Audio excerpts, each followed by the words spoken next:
Self-awareness means that you understand yourself. You understand your thoughts, you understand your emotions, and you understand your behavior. But why is understanding all of that important to you as an athlete? Well, in today's episode, I'm going to discuss what self-awareness is in relation to sports, why it's important, and then a strategy that you can use to develop your self-awareness as an athlete.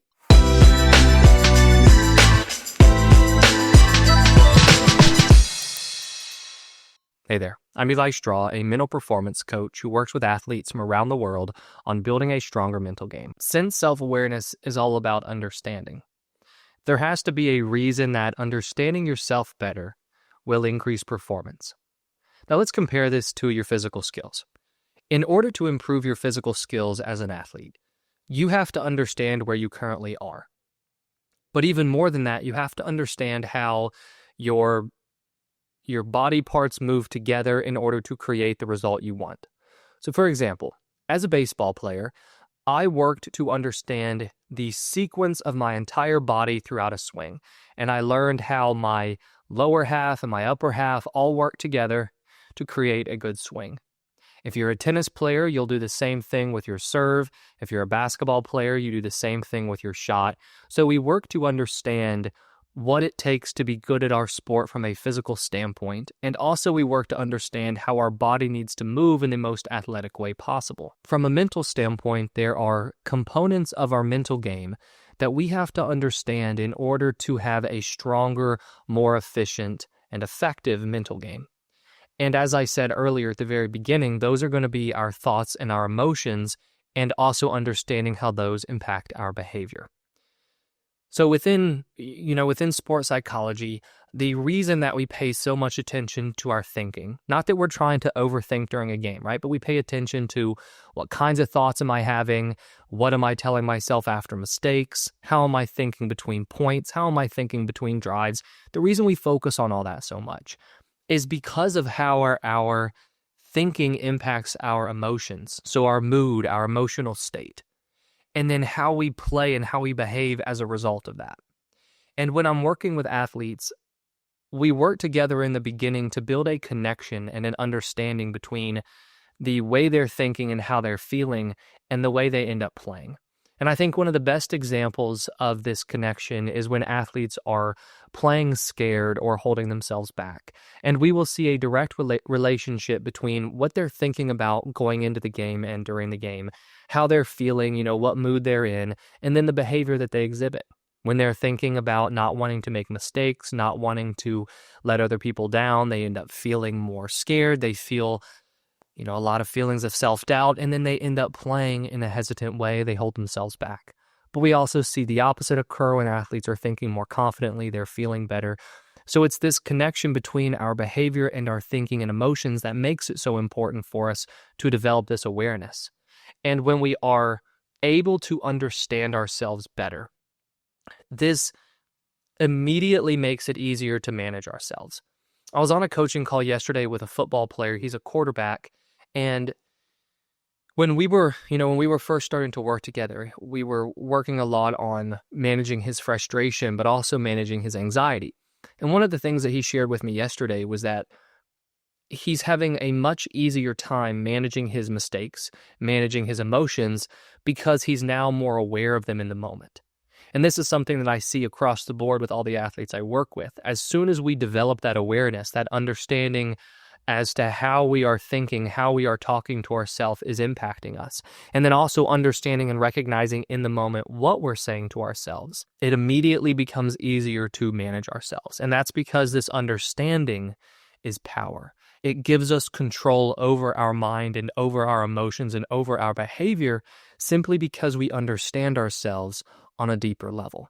So that's why self-awareness is critical to you as an athlete, because if you don't understand your own emotions, if you don't understand how your thinking is impacting your performance, and if you don't understand why sometimes you behave in a scared way, while other times you behave in a really confident way, then we are unable to repeat consistent good performances. But as soon as we understand what mood we need to be in, what mental state we need to be in, what we need to tell ourselves in order to play well, now we are in position to create consistent good performances. Another example is a baseball player I'm working with, and he's worked really, really hard on understanding what is the true approach he needs at the plate. And as a result of that, his batting average has increased and he's been performing more consistently. Not because anything has really changed physically, he has the same swing, but now he knows what mental state and what approach he needs to have at the plate. I hope you're enjoying today's episode. I just wanted to take a quick break to remind you that I do offer one-on-one mental coaching for athletes. It's a 12-week program where we will have weekly coaching sessions. It begins with an assessment, and it also has a workbook that includes exercises for you to go through between our sessions. So if you're interested in learning more about that, I've put a link in the description below. What I want to do now is go through a strategy that you can use to develop your self-awareness. Now, if we're looking at self-awareness and we're thinking, how do I develop this as a skill, as a mental skill that I can then use to improve my performance moving forward? It's all going to come down to spending more time reflecting on and working to understand the connection I was talking about earlier, the connection between your thinking, your feeling, and your play. Now, I don't mean that we are going to become hyper-focused on our thinking when we play. Because when we play, the core principle we are always after is being present.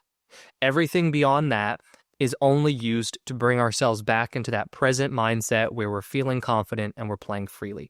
So the exercises that I'm going to share are ones you do outside of playing the game.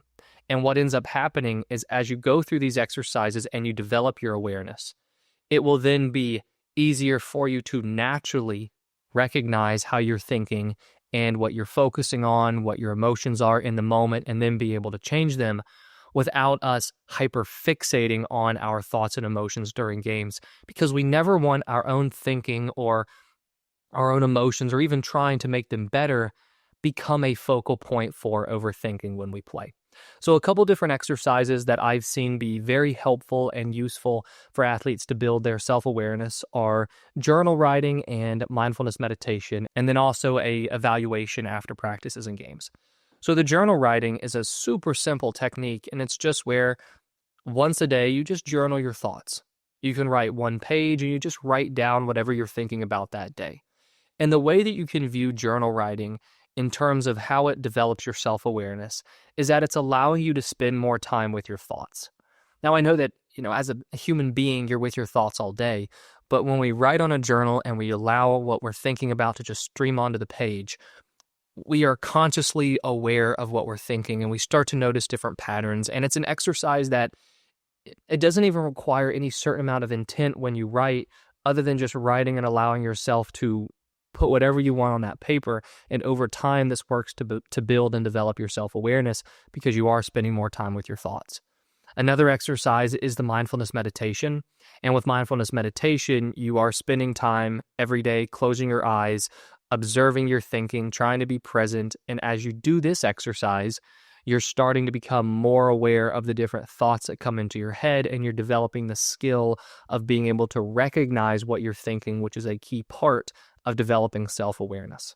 And the third exercise, as I said, is a evaluation that you go through after practices and games. And this is where you can just either write another journal page down about how practice went, or you can answer some set questions like, what was I focusing on today during practice? How did I play as a result of that? What are some things that I need to work on mentally today? When were some times that I lost focus today?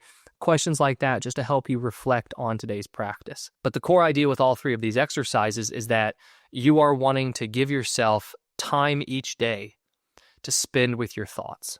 Whether it's journal writing in the morning, just whatever comes to your mind, whether it's mindfulness meditation, whether it's self-reflective writing or an evaluation after practice or after a game, or it's a combination of all three, those give you the opportunity to spend time with your thoughts, and this naturally works to develop self-awareness over time. Now, the best way to make this really stick for you and to develop this skill is to create a daily routine. So what I would suggest you do is choose one or two of the three exercises that I just outlined and incorporate them into your daily training. It could involve performing mindfulness meditation in the morning and then doing the evaluation after practice or after your game. or it could involve doing a journal writing practice in the morning and then the mindfulness meditation, or you might just choose to do the evaluation or just do the meditation or just do the writing in the morning. But this needs to become a daily habit, because just like the more time you spend working on your mechanics, the more time you spend with your own thinking, with your own emotions, with recognizing and thinking through how are my thoughts and feelings impacting my play, the more you will be developing this self-awareness. Now, as I said earlier, if you're interested in my one-on-one coaching, I've put a link to that in the description below, along with links to my 2 online courses, the Confident Competitor Academy and the Mentally Tough Kid course.